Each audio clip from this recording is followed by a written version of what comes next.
So Senthil பாலாஜியோட வழக்குகள் எப்படி இருக்குது, எப்படி அடுத்த மூவ் போக போகிறாங்க? ஜேஎன் நேருடைய தம்பி ஐஓபி மவுண்ட் ரோட்டில் இருக்கிற கேத்தீட்ரல் பிரான்ச்சில் வாங்கின லோன் 23 கோடி கட்டலங்கிற சிபிஐ வழக்கில், இதே இடி மணல் கடத்தல் வழக்கில் நீங்கள் 38 கோடி ரூபாய்க்கு மண் எடுத்ததா பில்லு போட்டிருக்கீங்க. 42 ஹார்ட் டிஸ்க் கிட்ட காணாமல் போச்சு, திடீர்னு ஒரு 10 ஹார்ட் டிஸ்க் கிடச்சிது அப்படின்லாம் சொல்கிறாங்க இபி விஷயங்களில். அரும்பாக்கத்தில் இருக்கிற பாருக்கு லைசன்ஸு பெங்களூரில் ஒரு ஃபேக் அட்ரஸில் இருக்கவங்க பேரில் இருக்குது, குமார். டாஸ்மாகில் மட்டும் ஒரு வருஷத்துக்கு 75,000 கோடியிலிருந்து 5 வருஷத்துக்கு 4 லட்சம் கோடிக்கு கிட்ட போகும். அவர் வேல்ஸ் குழுமத்திற்கு மெடிக்கல் காலேஜுக்கு என்ஓசிக்கு லஞ்சம் வாங்கினார். ஆனால் அதே வேல்ஸ் குழுமம். பை தி பீப்பிள் நேயர்களுக்கு வணக்கம். பல்வேறு அரசியல் பொருளாதார சமுதாய பிரச்சனை ஆலோசனை நிகழ்ச்சியில் நம்மிடையே அரசியல் விமர்சகர் தேவப்பிரியா வந்திருக்காரு. வணக்கம் சார். வணக்கம் சார். இப்போது திமுக ஆட்சி காலத்தில் கிட்டத்தட்ட 600 கோடி ரூபா ஊழல் என்று சொல்லப்பட்ட நேருவோட வழக்கை எடுப்பதற்கு தயங்கினார்கள். அவர் மேலே கேஸ் போடுங்கன்னு சொன்னபோது தயங்கினாங்க. இப்போ அது முன்னெடுத்து செயல்பட ஆரம்பிச்சிருக்காங்க. வருகின்ற 23ஆம் தேதி வரைக்கும் அவர் மேலே எந்த விதமான நடவடிக்கை எடுக்கக்கூடாது அப்படின்லாம் கோர்ட் சொல்லியிருக்கு. இந்த ஆட்சி மாற்றத்தில் ஏற்பட்ட காட்சி மாற்றமா? இல்லை, அது கூட உண்மை இல்லை. இந்த ஆட்சி 10ஆம் தேதி பதவியேற்றது. இன்பதுரை அவர்கள் அதிமுக ராஜ்யசபா எம்எல்ஏ போட்ட கண்டெம்ட் வந்ததுனால நாங்கள் எஃப்ஐஆர் போட்டோன்னு இருக்காங்களே தவிர, இன்னும் சொல்ல போனால் இது திரு கேஎன் நேருடைய தம்பி ஐஓபி மவுண்ட் ரோட்டில் இருக்கிற கேத்தீட்ரல் பிரான்ச்சில் வாங்கின லோன் 23 கோடி கட்டலங்கிற சிபிஐ வழக்கில் டிவிஎஸ் குழுமம் அலுவலகத்தில் கேஎன் நேருடைய தம்பியுடைய பிஏ உடைய அலுவலக ஃபோனு லேப்டாப்பில் இருந்து எடுத்த ரெக்கார்டில் 3 கேஸ்கள். ஒன்று கேஷ்வர் ஜாபு, 2வது டிரான்ஸ்ஃபருக்காக வாங்கினது, 3வது பார்ட்டி ஃபண்ட் என்று கான்ட்ராக்டுக்கு வாங்கினதுன்னு இருக்காங்க. இப்போ இதில் ஒன்று கேஷ்வர் ஜாப் மாத்திரம் போட்டிருக்காங்க. அதுக்கு இந்த பக்கம் ஸ்டேயும் கொடுத்துருக்காங்க. இப்போ இந்த மிச்சம் 2 என்றைக்கு போடுவீங்க? இதில் இன்பதுரை அவர்கள் கண்டெம்ட் போட்டு இப்போ வந்திருக்கு. இதற்கு முன்னால் இந்த கேஸே இந்த லெட்டர் எழுதி இடியிலேருந்து டிவிஎஸ்சிக்கு லெட்டர், தமிழ்நாடு அரசுக்கு எழுதின லெட்டர் லீக் ஆச்சு. இதே இடி மணல் கடத்தல் வழக்கில் நீங்கள் 38 கோடி ரூபாய்க்கு மண் எடுத்ததா பில்லு போட்டிருக்கீங்க. ஆனால் எங்கள் ட்ரோன் படியாகவும் அந்த ஜேசிபி இயந்திரத்தின் கணக்குப்படி 4780 கோடி எடுத்திருக்குன்னு 6 மாதம் முன்னாடி போட்ட லெட்டர் லீக் ஆகலை. ஸ்டாலினுக்கும் கேஎன் நேருவிற்கும் இந்த சின்ன புகைச்சல் காரணமாக திமுக அந்த மாவட்டத்தைச் சேர்ந்த ஆஸ்கர் விருது பெறும் அளவுக்கு அழுது காட்டிய ரசிகர் மன்ற தலைவரால் இது வெளியிடப்பட்டது அப்படின்றாங்க. ஸோ இன்னும் 3 இருக்குது. இந்த 3க்குமே இடி லெட்டர் அனுப்பிச்சிருக்கு, அது போடல. அடுத்தது பார்த்தீங்கன்னா மணல் கடத்தல். அதுக்கு அடுத்தது இது எப்படி போட்டிருக்காங்க, எந்த பிரிவில் போட்டிருக்காங்கன்னு நம்ம பார்க்கணும். ஏன்னா இதில் 25லேருந்து 35 லட்சம் ரூபாய் வாங்கி கொண்டு உங்களுக்கு 2534 பேருக்கு வேலை கொடுத்தாங்க அப்படிங்குது. அதில் ஒரு 150 பேருக்கு மிக தெளிவாக வாட்ஸ்அப் மூலமாக ஒரு 10 ரூபா நோட்டை எடுத்து இந்த நம்பரை மாத்திரம் அனுப்புவாங்களாம். இதை மாத்திரம் ஃபோட்டோ எடுத்து அனுப்புவாங்களாம். இந்த நோட்டை கொண்டு வர ஆள் சொல்கிற பேங்க் அக்கௌண்ட்டுக்கு நீங்கள் இந்த 35 லட்சத்தை ட்ரான்ஸ்ஃபர் பண்ணணும். சரியா? அதை ட்ரான்ஸ்ஃபர் பண்ணின அந்த ஹவாலா, அதிலிருந்து வெளிநாட்டுக்கு போன ஹவாலா என குறைந்தபட்சம் 150 பேருக்கு பிடிச்சிட்டோம். பட் மொத்தமாக கூட இருக்கலான்றாங்க. இதே மாதிரி பணம் வாங்கி கொண்டு டீச்சர்ஸ் 27,000 பேரை போட்ட கேஸில் வெஸ்ட் பெங்காலில் டிஸ்மிஸ் பண்ணியிருக்காங்க. இன்றைக்கி இதை பற்றி யாருமே பேசலை. ஏன்னா இப்போ பணம் கொடுத்து வேலைக்கு சேர்றேன்னு வச்சுக்கோங்க. நான் பணம் கொடுத்து வாங்கிட்டேன், நீங்கள் கஷ்டப்பட்டு படிச்சிருக்கீங்க, இப்போ உங்களுக்கும் பாதிப்பு. ஆமாம், பணம் கொடுத்துட்டு அவருக்கு சீட்டு கிடைக்கலன்னா அவர் ஏமாத்திருக்கு, அவருக்கும் பாதிப்பு. ஸோ இதில் யார் பாதிக்கப்பட்டவர்கள், யார் கைது பண்ணவர்கள்ங்கிற வழக்கில் உங்களுக்கு இந்த வழக்கில் செந்தில் பாலாஜி அந்த ஜாப்ஃபர் கேஸில் 2000 சாட்சியை போட்டு 200 வருஷம் நடத்தணுங்கிற மாதிரி பண்ணிகிட்டு இருக்காங்க. ஸோ இதை எப்படி உடைக்க போகிறாங்கன்னு தெரில. சரி, இந்த ஆட்சி டிஎம்கே திராவிட மாடல் 2.0 மாதிரி காப்பாற்ற முயற்சி, ஏன் மிச்சம் 2 இன்னும் போடல? திமுக நீட்சியாக இருக்குமா? அது நீட்சியாகத்தான் இருக்கிறது. அதில் சூப்பர் முதலமைச்சராக இருப்பவர் அவர் வந்து அங்கே இதில் அவங்கள போன முறை வெற்றி பெறுவதற்கு வியூக வகுப்பாளர் பிரசாந்த் கிஷோர் பாண்டேவை நான் தான் சேர்த்து விட்டேன். அந்த அவர்களே அமைத்துள்ள அந்த பேனா நிறுவனத்தையும் இவர் தான் ஏற்படுத்தி கொடுத்தார். ஸோ அந்த நட்பு தொடர்கிறதா, இல்லை இன்றைக்கி சட்டசபைக்குள்ளே இருக்கிற இந்த சிக்கல்களில் அங்கே அட்ஜஸ்ட் பண்ணிட்டு போனால் தாண்ட முடியும்னு பண்ணுறாங்களா? சரி, இந்த வழக்கை என்னை பொறுத்த வரைக்கும் இது எல்லாமே அதிமுக சிபிஐக்கு மாற்றணும்னு கேட்குறது நல்லது. இன்னொன்று இடி இது இல்லாமல் எஃப்ஐஆர் இல்லாமையே ப்ரொசீட் பண்ணலான்னு கேரளாவில் ஹைகோர்ட்டில் ஒரு தீர்ப்பு போன வாரம் கொடுத்துருக்காங்க. ஸோ இதெல்லாம் வந்து justice delayed is justice denied.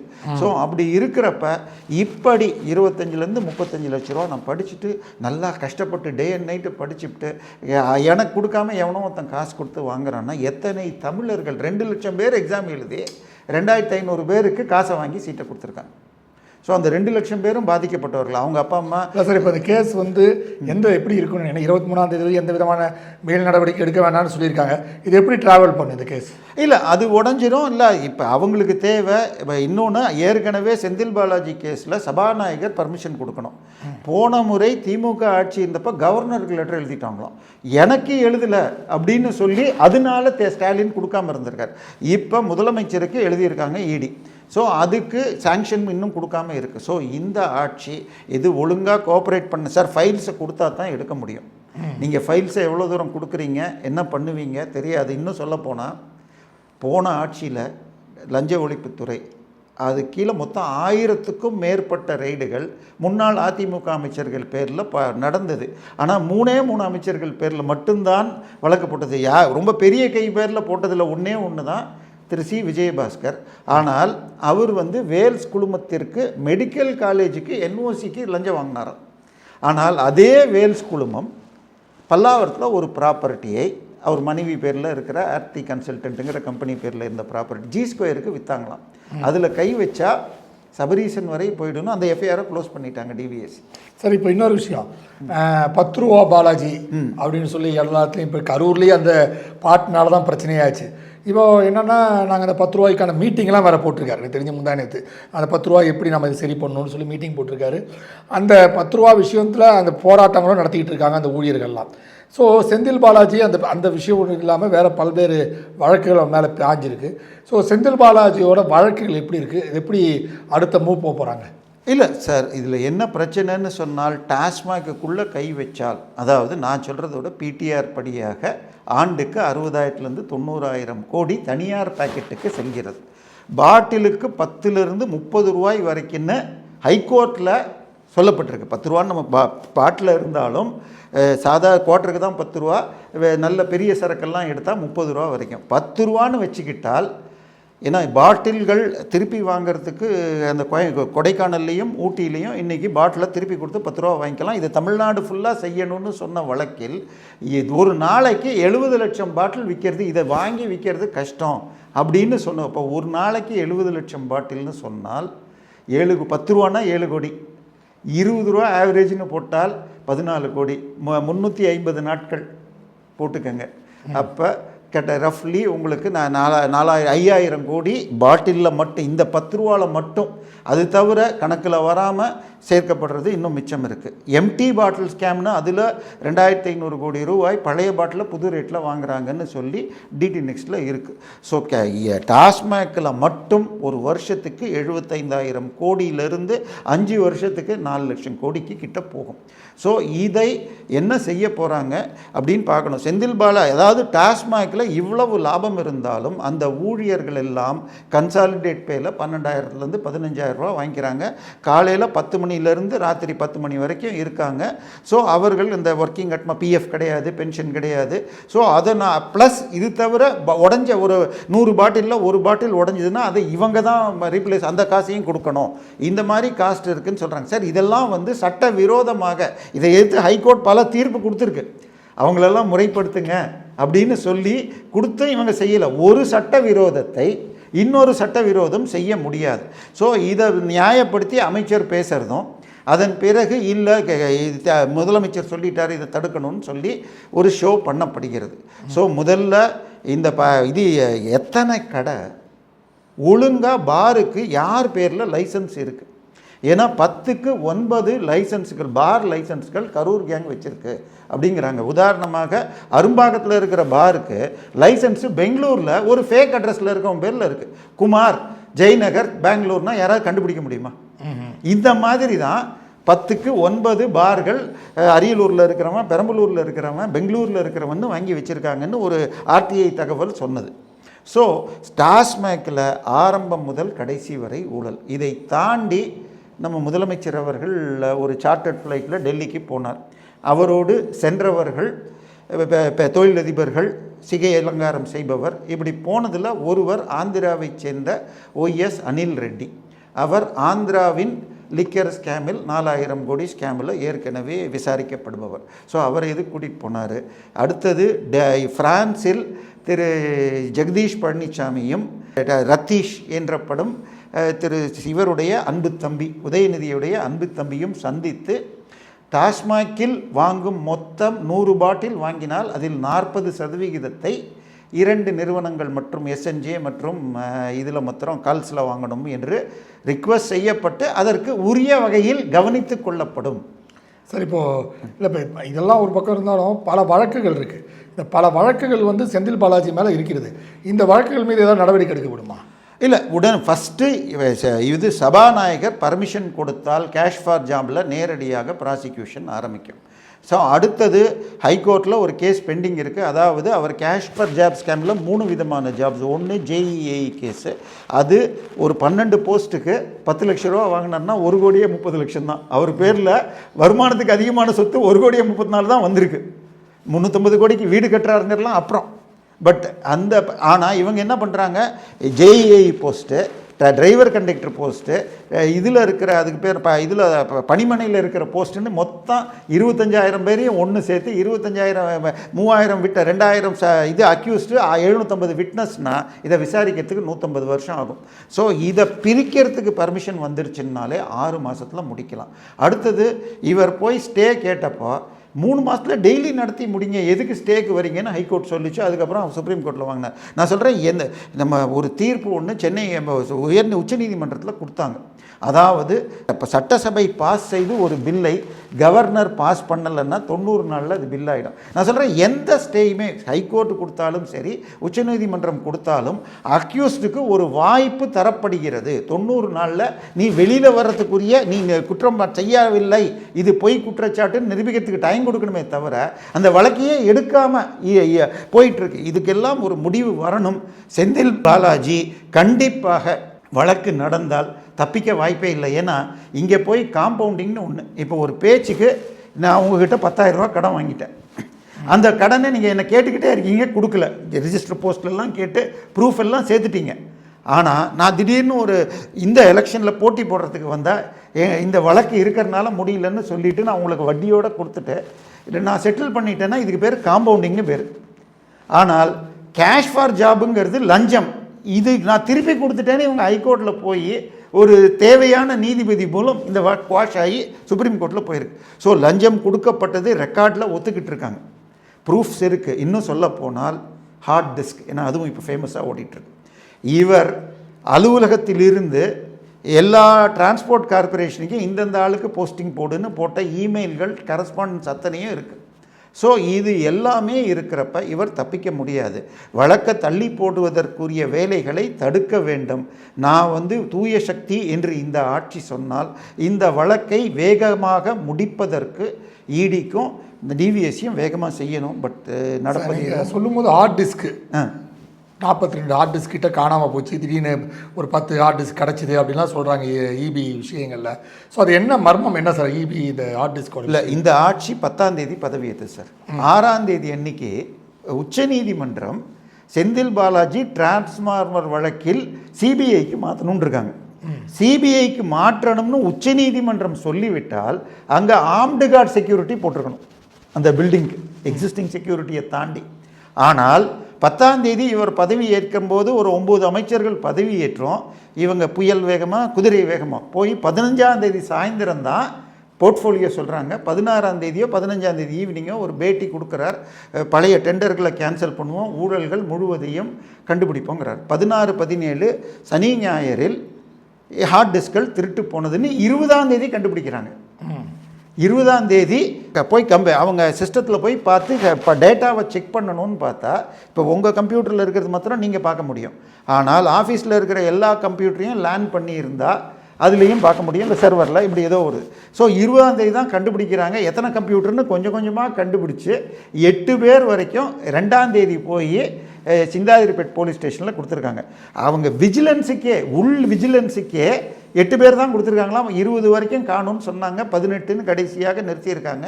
அதன் பிறகு அமைச்சர் பேட்டி கொடுத்த பிறகு கோபிநாத் என்பவர் டிஎன்இபியுடைய computer annual maintenance contract AMC எடுத்தவர், அவர் தான் வந்து உள்ளே வர முடியும். ஏன்னா ஊழியர்கள் இல்லை ஏற்கனவே பழகினவங்க தான் வர முடியும்.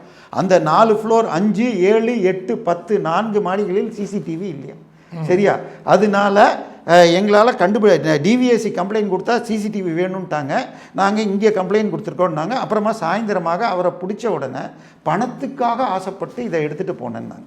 அதன் பிறகு போலீஸில் விசாரணை செய்த பிறகு நான் இதை பெங்களூரில் ஒரு கடைக்கு விற்றுருக்கேன் அப்படின்னு சொல்ல, பெங்களூரில் போக 34 ஹார்ட் டிஸ்கை ரெக்கவர் பண்ணிட்டு வந்திருக்கோன்னு இருக்கேன். இப்போ ஹார்ட் டிஸ்க்குங்கிறது இதை விட கொஞ்சம் பெருசாக இருக்கும், நம்ம மொபைலை விட இன்னும் கொஞ்சம் பெருசாக இருக்கும். இப்போ நம்ம அந்த இது இருக்குது பாருங்கள், மெமரி கார்டுன்னு வச்சுருப்போம் பாருங்கள். இத்தினூண்டு கார்டில் 8 GB 10 GB 16 GBன்னு 32 GBலாம் வரைக்கும் பார்த்துருக்கேன். நம்ம இது கேமரா ரெக்கார்டு இன்னும் கொஞ்சம் பெரிய கார்டாக இருக்கும். ஸோ இத்தினூண்டு கார்டில் 32 GBன்னா இப்போ இவங்க இதை நீங்கள் டிலீட் பண்ணிட்டீங்கன்னு வச்சுக்கோங்க. இந்த மொபைலில் நீங்கள் டிலீட் பண்ணிங்கன்னா டிலீட் ஃபோல்டருக்கு போகும், அதுக்குள்ளே போய் திருப்பி ரீடிலீட் பண்ணலாம். பட் இப்போ ஹார்ட் டிஸ்கில் இருக்கிறத ஃபார்மேட் பண்ணிட்டா போயிடும். ஸோ 20ஆம் தேதி எடுத்துகிட்டு முன்னாடி 16, 17 எடுத்துகிட்டு போனதை இவங்க நான் 5ஆம் தேதி அன்றைக்கி ரெக்கவர் பண்ணியிருந்தா அது ஃபார்மேட் பண்ணலையா? இன்னொன்று, இந்த ரெட்மி மொபைல்னால் 1000 ரெட்மி மொபைலை வச்சுட்டு எந்த 18ன்னு தெரியுமா? இப்போ ஒரிஜினல் டேட்டா இருந்தால்தான் காப்பாற்ற முடியும். இப்போ ஒரு சின்ன உதாரணம் சொன்னால், போன வாரம் ஒரு தீர்ப்பு டெல்லி ஹைகோர்ட்டில் கொடுத்தாங்க. 2008-11 காலகட்டங்களில் நிலக்கரி சப்ளை பண்ணது ஒரு கம்பெனி. நம்ம திமுக அதிமுக ரெண்டுக்குமே தொடர்புடைய நிறுவனம், சென்னையில் மிகப்பெரிய கன்ஸ்ட்ரக்ஷன் பண்ணுற இசிசிஐங்கிற நிறுவனம், ஈஸ்ட் கோஸ்ட் கன்ஸ்ட்ரக்ஷன். அவங்க தான் வந்து நம்ம புதிய தலைமைச் செயலகத்தையும் கட்டினது. அவங்களுடைய இன்னொரு நிறுவனம் எல்லாருக்கும் தெரிஞ்சதுன்னா இடிஏ ஸ்டார், நம்ம இது முதல்வர் காப்பீட்டுக்கு இன்சூரன்ஸ் பண்ணுறவங்களும் அவங்க ஸ்டார் குரூப். அந்த நிறுவனத்துடைய துபாய் நிறுவனத்துக்கு பேர் கோல் அண்ட் ஆயில் குரூப்னு பேர். அந்த நிறுவனம் கொடுத்த கறி குறைந்த எரிதிறன் கொண்டது, ஆனால் பில்லு போட்டது அதிக எரிதிறன். இதில் 458 கோடி ரூபாய்க்கு மணி லாண்டரிங் நடத்துறதுன்னு 2 வருஷம் ஜெயிலில் இருந்தார் புகாரி என்ற அந்த குழுமத்தின் இயக்குனர். அதன் பிறகு வெளியில் வந்துட்டார். இப்போ டெல்லி ஹைகோர்ட்டில் ஆதாரங்களோடு நிரூபிக்கப்படவில்லைன்னு அந்த வழக்கை மூடிட்டாங்க. இப்போ இதே மாதிரி இது வந்து சார், இது இந்தோனேஷியாவில் கப்பலில் ஏற்றுறாங்க சார் கறியை. அவங்க அந்த கறி ஏற்றுற கம்பெனி இந்த கறிக்கு என்ன எரிதிறன்னு சர்டிஃபிகேட் கொடுக்குறாங்க. இது இப்படி கப்பலில் வந்துட்டு இங்கே மெட்ராஸில் வந்து இறங்குது. இங்கே இந்த இந்தியாவில் டெண்டர் எடுத்து கொடுத்த கம்பெனி இதோடைய இது 6000 கிலோ கேலரின்னு சர்டிஃபிகேட் கொடுக்குறாங்க. அதே கப்பல் அதே கறி, இங்கே 4700, இங்கே 6000. 6000னா 10 ரூபா கிலோன்னு வச்சுக்கோங்க, 4600னா 6 ரூபா. இது மாதிரி 3000 கோடி ரூபாய் 2016-19 காலகட்டங்களில் அதானி குழுமம் பண்ணியிருக்குன்னு 2017 சிஏஜி அறிக்கை சொல்லுது, அறப்போர் இயக்கமும் சொல்கிறது. இப்போ இதுக்கு எஃப்ஐஆரே போடல. திமுக பீரியடில் அந்த அதானி, கௌதம் அதானி, அவர் ஒரு சார்ட்டர்ட் ஃப்ளைட்டை எடுத்துக்கிட்டு 4 பேர் வந்தாங்க ஒரு ஃப்ளைட்டில். திரு கௌதம் அதானி, அவருடைய மகன், அவருடைய தம்பி, அதோடு ஒரு ஜிஎம் நேராக ஒரு 6 கோடி ரூபாய் காரை எடுத்துக்கொண்டு சித்தரஞ்சன் சாலையின் ஒரு தனியார் வீட்டில் ஒரு 50 நிமிடங்கள் இருந்துவிட்டு அதன் பிறகு ஈசிஆரில் ஒருவர் வீட்டில் 4 மணி நேரம் சாப்பாடு சாப்பிட்டுட்டு போனார்கள். மீண்டும் சார்ட்டர்ட் ஃப்ளைட் இப்படின்னு இதில் டைம்ஸ் ஆஃப் இந்தியாவில் வந்துச்சு. அவர்கள் போனது முதலமைச்சர் வீட்டுக்கு, அங்கே ஈசிஆரில் இருந்தது சபரீசன் சார் வீட்டுக்கு. ஆனால் சட்டசபையில் முதலமைச்சர் நான் அவர்களை சந்திக்கவில்லை அப்படின்னு சொல்லிட்டார். அவங்க பேரில் இந்த வழக்கு இருக்குது. அது தவிர அவங்க காட்டுப்பாக்கத்தில் ஒரு இது கட்டுறாங்க, போர்ட்டு கட்டுறாங்க. இதோடைய டெண்டர், நம்ம பரந்தூர் ஏர்போர்ட் டெண்டரை எதிர்நோக்குகிறார்கள். நமக்கு மீட்டர் வந்து கரண்ட்டு மீட்டர் வந்து போட்டாங்கன்னா இ மீட்டர் போட்டால் மாதம் எடுக்க முடியும். அதாவது நம்ம டெலிஃபோன் லைனை வீட்டுக்கு வந்து மீட்டர் எடுக்க மாட்டாங்க.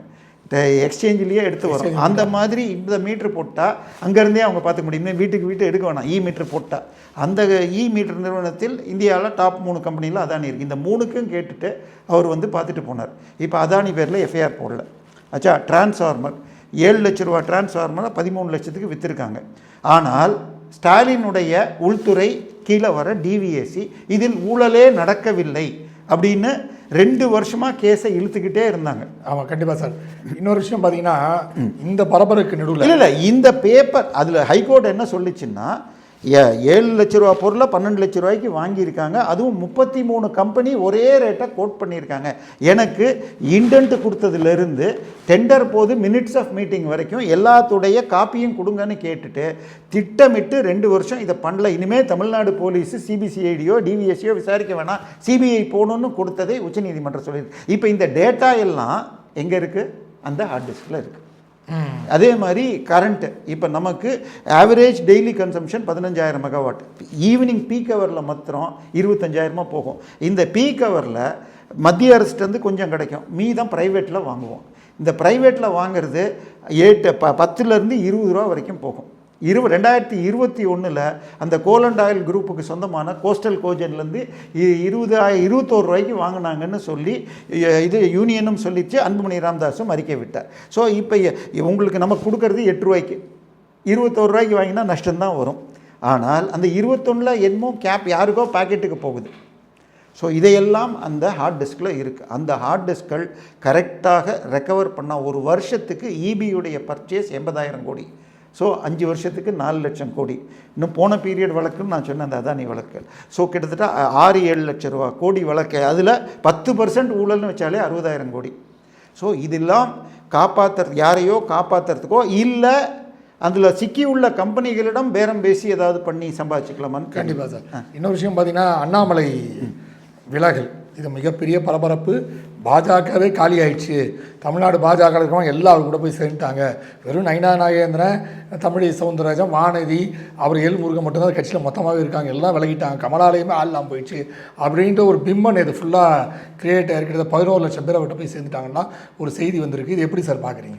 இல்லை, 11 லட்சம்ங்கிறது கொஞ்சம் இன்ட்ரெஸ்டிங்காக தான் இருக்குது ஃபிகரு. பட் அதை வந்து நம்ம ஈஸியாக புரிஞ்சுக்கணுன்னா, அதிமுகவிற்கு அஃபிஷியல் தொண்டர்கள் 2 கோடியே 5 லட்சம் பேர், திமுகவுக்கு 2 கோடியே 13 லட்சம் பேர். ஆனால் திமுக வாங்கினது 1 கோடியே 54 லட்சம், அதிமுக 1 கோடியே 34 லட்சம். அவங்களுடைய தொண்டர்களே ஓட்டு போடல. இப்போ நம்ம யூடியூப் சேனல் நடத்துகிறவங்க நீங்கள் வீடியோ போடுறீங்க, 10,000 போட்டோம் இல்லை 50,000 போட்டோம், ஒரு பேச்சுக்கு நான் சொல்கிறேன். அந்த 10,000 உள்ளே போய் நீங்கள் பார்த்தீங்கன்னா 3இல் ஒருவர் தமிழ்நாட்டில் இருக்கார், 3இல் ஒருவர் இந்தியாவில் மற்ற பகுதிகளில் இருக்கிறார், மீதி வெளிநாடு வாழ் தமிழர்கள் பார்க்குறாங்க. இப்போ இந்த 11 லட்சத்தில் எத்தனை பேர் தமிழ்நாடு ஓட்டர்ஸ்? இன்னொன்று, எத்தனை பேர் ரியல் அரசியல் இன்ட்ரெஸ்ட் இருக்கிறவங்க? ஏன்னா இப்போ நேற்றைக்கு யூடியூப்பில் நியூஸ் சேனலில் வந்து பேசினவங்களே நானும் சேர்ந்துருக்கேன் அந்த இதில் ஆன்லைன் மூலமாக. ஆனால் நான் பார்ட்டிலாம் இருக்க போகிறதில்ல, என்ன ட்ரைனிங்கு வேணால் நான் 1 வார ட்ரைனிங்னா போயிட்டு வருவேன், அதுக்கு ஒரு நாமினல் ஃபீஸ் இருந்தால் போயிட்டு வருவேன் அப்படிங்கிறாங்க. ஸோ இதில் இந்த 11 லட்சமும் தொண்டர்களோ ஓட்டுக்கலாங்கிறதெல்லாம் எலெக்ஷன் வர்ற அன்றைக்கி தான் தெரியும் சார். 1977 எம்ஜிஆர் நின்றது முதல் 2026 வரைக்கும் 11 அசெம்பிளி தேர்தலில் 3 முறை தான் தெளிவான வெர்டிக்கல் ஸ்பிளிட்டு, 3 முனை இல்லை 4 முனை போட்டி நடந்திருக்கு. அதாவது 1977 எம்ஜிஆர் வெற்றி பெற்ற போது அவர் வாங்கினது 32%, திமுக 30%, காங்கிரஸ் 23%, ஜனதா கட்சி 20%. ஜனதா 4வது வந்தவங்க 10 சீட்டு, காங்கிரஸ் 30 சீட்டு, திமுக 47, எம்ஜிஆர் 144 என்னமோ. ஸோ அது பயங்கரமான வெர்டிக்கல் ஸ்பிளிட். 1989 திரு ராஜீவ்காந்தி அவர்கள் குடிசையாக 25 ட்ரிப் அடித்து அவர் ஒரு 19%, ஜெயலலிதா ஒரு 22% சேவல்லையும், இரட்டைபுறாவில் சிவாஜி ப்ளஸ் ஜானகி அணி ஒரு 15%, திமுக 35 எடுத்து வெற்றி பெற்றார்கள். ஸோ இதுக்கு அடுத்தது இந்த முறை 3ஆக பிரிஞ்சிருக்கு. சரியா? ஸோ இப்படி வெர்டிக்கல் ஸ்பிளிட் ஆகி அப்போ கூட இது 77லேயும் சரி 89லேயும் மெஜாரிட்டி வந்துச்சு. இந்த முறை விர்ச்சுவலாக 30 சென்னையை தாண்டி உங்களுக்கு கிட்டத்தட்ட 30-31 ஒரு ஓட்டில் வெற்றி பெற்றதும் இருக்கிறது. கிட்டத்தட்ட 39 சீட்டில் 2000 கீழே ஓட்டு. ஸோ அதனால் இது மாதிரி 30% 3 பேர் வாங்கினதுங்கிறதே 11க்கு 3 தடவை. ஸோ மற்றபடி எப்பயுமே போட்டி 1க்கும் 2க்கும் தான். ஸோ பிஜேபி 1, 2ல் இல்லாமல் இந்தியா ஃபுல்லாக இருக்கிறது 4 ஸ்டேட்டு தான். தமிழ்நாடு, கேரளா, ஆந்திரா, பஞ்சாப். ஸோ அதுக்கு வர முடியல. பஞ்சாப் கூட இந்த முறை வர்றதுக்கு வாய்ப்பு இருக்குது. ஆம் ஆத்மியிலேருந்து 7 எம்பிக்கள் சேர்ந்துருக்காங்க. ஸோ தமிழ்நாட்டில், கேரளாவில் 55% மைனாரிட்டிகள் இருக்கிறதுனால சிக்கல். ஆந்திராவில் கூட்டணி இருக்குன்னு விட்டுருக்காங்க. ஸோ தமிழ்நாட்டில் இன்னைக்கு ஓகே. அடுத்தது பாஜக அதிமுகவுடையோ 2001 தேர்தலில் திமுகவோட நின்று 4 சீட்டு ஜெயித்தாங்க. திருமாவளவனும் செல்வ பெருந்தகையும் முதல் முறை எம்எல்ஏ ஆனது பிஜேபி கூட்டணியில் தான். ஆமாம். அச்சா 2014 பிஜேபி மோடிக்கு பிரதமரானு தனியாக ஒரு கூட்டணி வச்சு கலந்துக்கிட்டாங்க. அதில் தேமுதிக அதிக சீட்டுகளில் நின்றுச்சு. அடுத்தது பிஜேபி, அதுக்கு அடுத்தது பாமக, வைகோ சேர்ந்துருந்தாங்க. அந்த முறை வாங்கினது 18%. இந்த முறை பிஜேபி, தேமுதிக, அமமுக, பாமகவோட சேர்ந்தும் 18.6, ஒரு 0.3% தான் அதிகம். அந்த முறை நின்னது பிஜேபி நின்னது 10 சீட்டு கொடுத்தாங்க. நீலகிரியில் ராசா அண்டர் தி டேபிள் டெக்னிக்கில் அந்த வேட்பாளர் அந்த நேரத்தில் போய் ஃபார்ம் கொடுக்காம நிற்கல. ஸோ 9 சீட்டில் வாங்கினது 6%. 9 சீட்டை 24%. 24 சீட்டுக்குன்னு பார்த்தீங்கன்னா 22% வந்திருக்கும் பிஜேபி மட்டுமே. நான் சொல்கிறது கூட்டணி இல்லாமல். ஆனால் இந்த முறை 23 சீட்டில் நின்று நீங்கள் வாங்கினது 11% தான். ஸோ மோடி அலை என்பது 2014 இருந்துச்சு. ஆனால் 2017 19 வரைக்கும் அப்படி ஒரு மோடி வெறுப்பு அலை பரப்பப்பட்டது. அது தமிழிசை கொஞ்சமும் பின்னால் எல்முருகனும் குறைத்து 2021 ஓரளவுக்கு வாங்கிட்டாங்க. அதன் பிறகு இவர் ஒரு டேலண்டட் யங்மன்கிறதுல ஒரு யங்மன் இனிமேல் சொல்ல முடியாதுன்னு தெரியல. 42 வயசுங்கிறது எங்கன்னா திமுக இளைஞர் அணிப்படி 35 கீழே தான் இருக்கணும். ஸோ 42 வயதில் இவருக்குள்ள இது, அதாவது அமீபாவில் ஆரம்பித்து ஜெப்டோ வரைக்கும் கேட்டாலும், அசர்பைஜான்லேருந்து ஜிம்பாப்வே வரைக்கும் கேட்டாலும் பேசக்கூடிய நாலேஜ் உள்ளது. அதையும் மக்களுக்கு புரிகிற மாதிரி சொல்லக்கூடியவர். சார், மக்கள்கிட்ட 1.5 மணி நேரம் பேசி உங்களுக்கு கட்டி போடுகிற திறமை சீமானுக்கும் உண்டு, திருமாவுக்கும் உண்டு. அவங்க எவ்வளோ % ஓட்டு வாங்கிட்டாங்க. ஸோ பிஜேபி பேக்ரவுண்ட் இல்லாமல் மீட்டிங் போட்டு மக்கள்கிட்ட இவர் கொண்டு போக முடியுமா? எவ்வளோ முடியும். ஸோ எஜுகேட்டட் யங்ஸ்டர்ஸை அவர்கிட்ட போய் சேர்ந்துருக்காங்கன்னா அவங்களுக்கு எத்தனை பேருக்கு தமிழ்நாட்டில் ஓட்டுருக்கு, என்ன வாங்க முடியும், இதற்கு ஆகும் செலவுகள் எவ்வளோ? சார், அவருக்கு வீட்டுக்கும் இது காருக்கும் மட்டும் மாதம் 4 லட்ச ரூபா என் நண்பர்கள் கொடுக்குறார்கள்னு அவராக சொன்னது. இப்போ மெட்ராஸை தாண்டி ஒரு 7-8 பெரிய மாவட்டங்கள்லையாவது ஆஃபீஸ் பண்ணணும். கோயம்புத்தூர், மதுரை, சேலம், திருச்சி, இந்த மாதிரி. ஸோ ஒரு ஊருக்கு 1 லட்சம், மெட்ராஸில் 5 லட்சம், இல்லை கோயம்புத்தூரில் 5 2-3 லட்சம் போட்டாலே 20 லட்ச ரூபா வேணும். ஸோ இதற்கு எப்படி பணம் வரும்? இதுக்கு அடுத்தது இவர் நேற்றுக்கு கொள்கை சொன்னப்பவே மத்திய கட்சி, இந்த அகில இந்திய கட்சின்னா நீ இந்தியனா தமிழனான்னு வந்தால் ஒரு முரண்பாடு வருகிறது. சார், நான் இந்தியன் முதல்ல சார், அதுக்கப்புறம் என் தாய்மொழி தமிழ். இந்தியன்கிறது தான் முதல். இது இன்றைக்கி இல்லை. சங்க இலக்கியத்தில் 6ஆம் பாட்டில் பார்த்தா பவுண்ட்ரியில் வடக்கில் பனிபொழியும் இமயமலையில், தெற்கில் குமரி, 2 பக்கமும் கடல்கள்னு தான் இருக்குது. 6 பாட்டில் என்னால் சங்க இலக்கியத்தில் காட்ட முடியும். ஸோ நாம் இந்தியர்கள் கரிகாலன் போய் புலிக்கொடியை இதில் இமயமலைத்தில் வச்சா இமயமலையிலேருந்து கல் எடுத்துக்கிட்டு கண்ணகிக்கு இங்கே கோயில் கட்டினான்னு இருக்குது. எல்லா காலமும் நாம் இந்தியராக தான் இருக்கோம். 1947 உங்களுக்கு சுதந்திரம் அடைஞ்ச பொழுது ஏஆரில் பாடப்பட்டது ஆடுவோமே பள்ளி பாடுவோமே தான் அந்த டைத்தில் பாடப்பட்டது. இன்னொன்று இந்த வந்தே மாதரம் மார்ச் 6ஆம் தேதி ஸ்டாலின் முதலமைச்சராக இருந்த பொழுது இது புதிய இது ஹைகோர்ட் சீஃப் ஜஸ்டிஸ் வந்தப்பையும் முதலில் வந்தே மாதரம், 2வது தேசிய கீதம், 3வது தான் தமிழ் தாய்வாழ்த்து. மார்ச் 8ஆம் தேதி புதிய கவர்னர் வந்தப்பையும் அப்படி தான் நடந்துச்சு. ஆனால் திமுக இவங்க வந்த உடனே இதை குறை சொல்கிறாங்க. அன்றைக்கி வாய் மூடிட்டு இருந்தாங்க. ஸோ இந்த பிரிவினைவாதம் அவங்க தூண்டுறாங்க. அந்த ட்ராப்பை இப்போ அண்ணாமலை லைட்டாக டச் பண்ணியிருக்கேன். நான் இந்தியன் தேசியத்தை வச்சுப்பேன்னு சொன்னாலும் இந்த வாதத்தை அவர் வைக்கும் பொழுது அந்த ட்ராப்பில் அவர் விழுகிறார். ஸோ இது தேசியம் பேசும். இது தொடர்ந்தார்னால் சேர்ந்திருக்கிற பாதி பேர் தேசியத்தோடு தொடர்பு கொண்டவர்கள் விலகவும் வாய்ப்புண்டு. ஸோ இது ஆரம்ப கால ஒரு புது படம் ரிலீஸ் ஆகிற அன்றைக்கி எல்லாரும் ட்ரை பண்ணுவாங்க. 100 கோடி 200 கோடி பட்ஜெட்டில் வந்த ரெட்ரோவோ தங்கலானோ கலெக்ஷன் பண்ணாமல் ஓடி இருக்கு. சூப்பர் ஸ்டார் நடித்த பாபா கூட படம் ஓடாமல் போயிருக்கு. அதனால் இது ஆரம்ப கால ஜோஷ். பட் இதை மெயின்டைன் பண்ணி அவர் கொண்டு போக முடியும்னா டேலண்டட். பட் மக்களிடம் எப்படி நீங்கள் போவீர்கள், உங்களுடைய பிளான் என்ன, அது மக்கள் எப்படி ஏற்றுப்பாங்க, இதெல்லாம் long term, not one day joke. கண்டிப்பாக சார், உங்கள் நேரத்தை ஒதுக்கி பேட்டி மிக்க மகிழ்ச்சி. நன்றி. நேரில் மீண்டும் அடுத்த நிகழ்ச்சியில் சந்திப்போம். அதுவரை நன்றி, வணக்கம்.